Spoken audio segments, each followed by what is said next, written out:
अमरावती महानगरपालिकेच्या वतीने आयुक्त तथा निवडणूक अधिकारी सौम्या शर्मा यांच्या मार्गदर्शनाखाली उपक्रमांतर्गत मतदान जनजागृतीसाठी विविध उपक्रम राबविले जात आहेत। त्यापैकी नुकतेच मनपा हिंदी शाळा क्रमांक 11 भाजी बाजार, मनपा उच्च प्राथमिक शाळा क्रमांक 13 व मनपा उर्दू उच्च प्राथमिक शाळा क्रमांक 6 चपराशीपुरा येथे विद्यार्थ्यांची रांगोळी स्पर्धा व चित्रकला स्पर्धा घेण्यात आली। यावेळी विद्यार्थ्यांनी मतदान माझा अधिकार यावर आधारित विविध प्रकारच्या रांगोळ्या तसेच चित्रे काढून मतदान जनजागृती करण्याचा प्रयत्न केला। तसेच यावेळी स्वीप उपक्रमांतर्गत उपस्थित शिक्षक, पालक व विद्यार्थ्यांना मतदानाची शपथ सुद्धा देण्यात आली।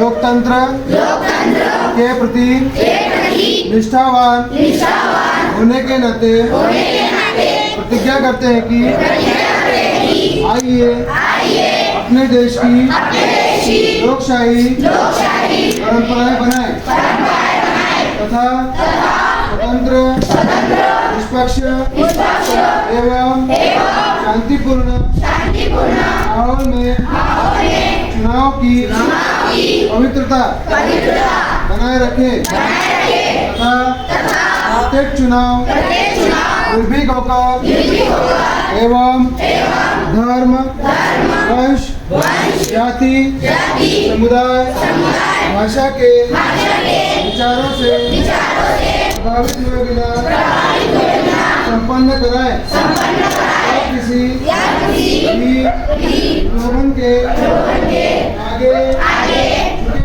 झुके बिना मतदान करे। जय हिंद। यावेळी स्वीप उपक्रमांतर्गत नियंत्रण अधिकारी तथा मनपा शिक्षणाधिकारी डॉक्टर प्रकाश मेश्राम, शाळा निरीक्षक योगेश पखाले, सदस्य पंकज सपकाळ, कैलास कुलट, संजय बेलसरे, निजामुद्दीन काझी, सुषमा दुधे, शुभांगी सुने, उज्ज्वल जाधव, विशाल वालसाडे, सोमेश वानखडे, शाळेचे मुख्याध्यापक गोपाल कांबळे, चित्रा खोब्रागडे, सय्यद हमजा व शिक्षक हे प्रामुख्याने उपस्थित होते।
शोएब खान, विदर्भ न्यूज, अमरावती।